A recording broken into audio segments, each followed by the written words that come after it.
I understand that this video ain't for everybody, but for those of y'all who tired of going back to prison, you tired of getting caught in the same trap over and over again, this is for you, man. I did a lot of fighting, that short fuse. That's really the core of my problems. Did all kinds of activities, drinking, smoking. I started carrying a gun, and that's around the time that I started doing robberies.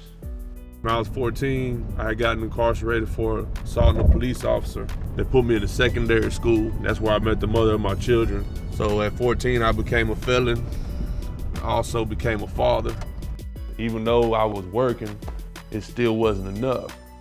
I think any individual, when their back's against the wall, they're gonna resort to what they know. That's what I did.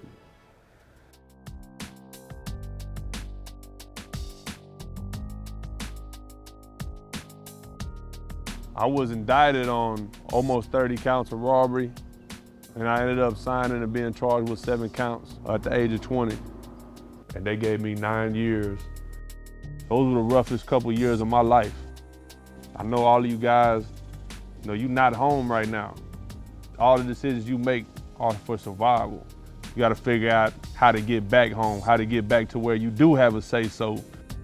Getting out, I knew that I had to find a job. At this point, coming home, all I had was the $50 that they give you when you leave. I didn't want to be a drain on anybody else. And so I had to figure out something for myself and my family pretty quick.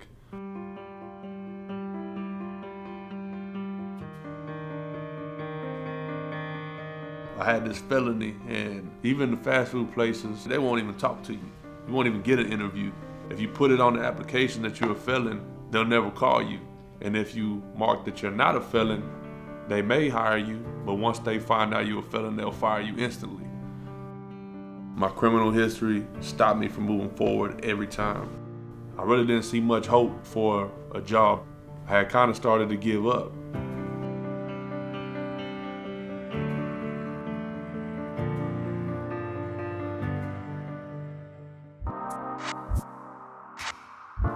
I also couldn't find a place for me and my family to live. Where my wife was living at, they didn't allow felons. I used to have to park my car around the corner, come through the back at nighttime. They tried to kick her and my kids out, and nobody would rent or lease to me. Society has a certain picture of what a felon is, and because of that perception, it limits our ability to be successful. I learned that nobody's gonna hand me a job. Nobody's gonna go out of their way to do anything for me. Every step towards progress has to come from me.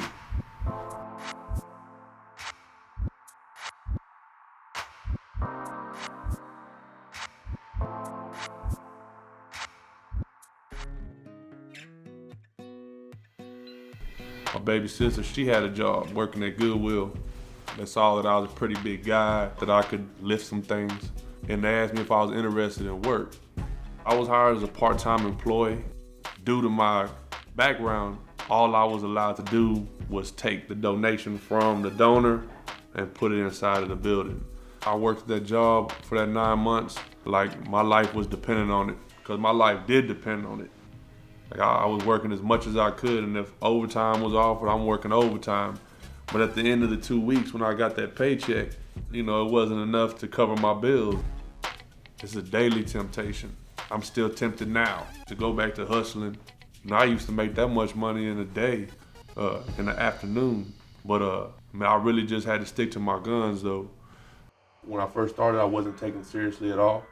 I acted like I was from the street. I dressed like I was from the street. In turn, I was treated like I was from the street.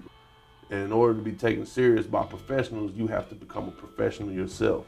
I never used to smile in my life. I have a mug on my face all the time. But now I learned to smile. These small details, they have a great impact. And I felt like that one small step, it was the first step towards something else.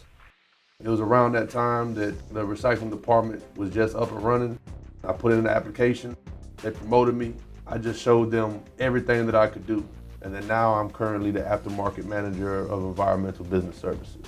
I feel that an individual who's been incarcerated actually and have an advantage over other individuals in the workplace. In order to make it in the penitentiary, you have to have the ability to adapt to your surroundings. And it's the same once you come into the workforce. I was arrested for 2 counts of possession of a controlled substance. Now I'm responsible for what's coming in and out of the warehouse. I did 10 years of probation, and I did 2 years with Texas Department of Corrections. So now I'm the assistant manager of our environmental business service, which is recycling. I'm able to hire other felons. And my goal here is that if I can be successful with this organization as a felon, other organizations are going to see that. Treat everything like it's an investment. If you have a bank account, you can't go make a withdrawal if you never put anything in it. It's not going to be easy. Nobody's going to give you a handout or a free ride. And really, people are going to work against you. People want to see you fail, because it just proves the point that, we have no hope. Just keep your head up. Don't give up. It's going to be hard. Really, if it wasn't for those small successes, the larger successes aren't possible. I never imagined a couple years ago that I would be able to just live based off of the paychecks that I collect. For a felon, we make mistakes, and that mistake stays with us for the rest of our lives. I found a way to earn myself a second chance. This isn't the final stop. This is just the beginning. I look forward to seeing all of you guys right here with me.